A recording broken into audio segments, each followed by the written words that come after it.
kailangan mong i-reformat. So, tayo napuno na tayo ng virus. Ang dami natin akong mga pag-aaral, nakikinig pa tayo sa Facebook, ang dami nagsasabi ng mga pastor dyan. Diba? Ang dami ang maganda. Pero, kinain na pala tayo ng tinatawag na religious. Tingnan nyo ang mga, alam nyo mamaya, pakita ko paano siya nasabi. Pero kung nag-ganyan, salitang legalism. Alam nyo yung salitang legalism? Ha? Mahilig gumawa ng batas. Pero ang puso hindi maganda. Alam niyo yun?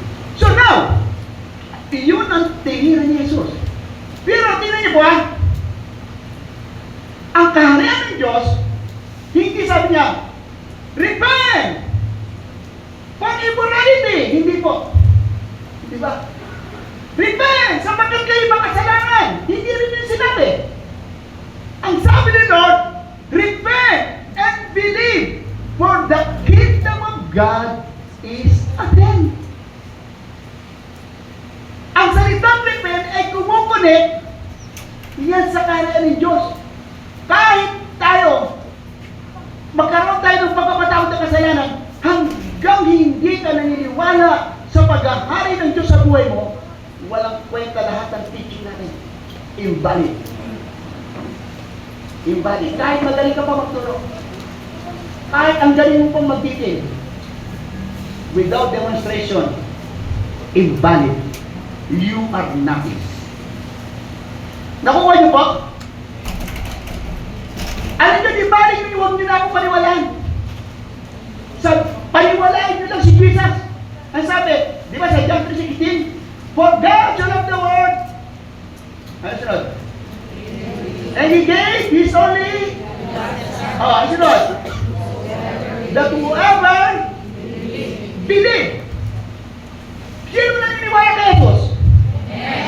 Yung totoong naniniwala kay Jesus. Kung naniniwala kay Jesus, naniniwala din pa kayo sa sinasabi niya? Pero sabihin niya, repent and believe, naniniwala kayo doon? Ha?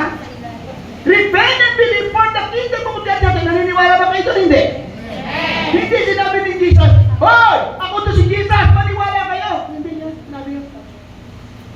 Puro yes sa'yo, Jesus, pero yung buhay mo walang pagbabago.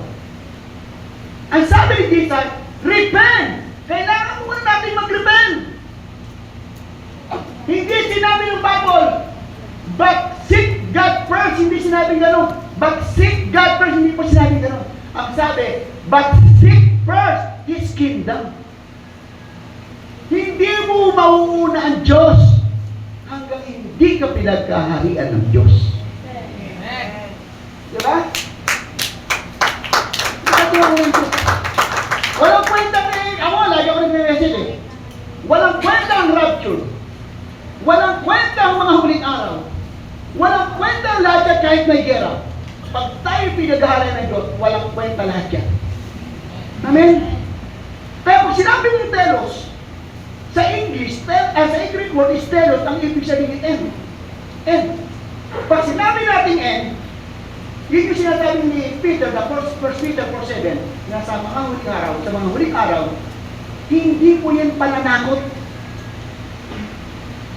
Si Jesus Christ at si Peter at ang mga apostol, hindi nananakot. Yung marami kasing ibang preacher na para maniwala ka, tatakutin ka. Ang salita ng Lord hindi nananakot. Ang ibig sabihin ng end ng telos, sa mga huling araw, gawin nyo ang pinagagawa ng Lord sa inyo. Gawin nyo yung purpose, yung calling sa inyo ng Lord.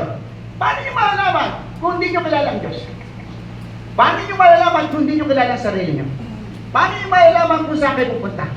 Dapat alam nyo yan. Yeah. So now, gusto ko lang po, kahit ko matapos ang test na yan. Kasi, mas maganda, mas maintindihan. Kasi mga leader tayo eh. Ang daming leaders, tumatayo sa harap, sabi ko, kahit puno-puno tayo ng teaching. Totoo lang ako, nagdami natin teaching. Walang kwenta lahat yun.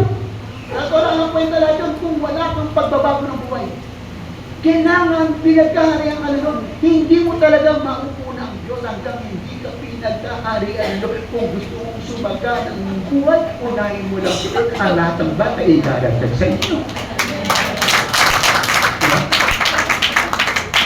So, tingnan mo natin. Napakaganda ng pagkakasabi. Kaya sinasabi sa 37:4, ko ha? Psalm 37:4.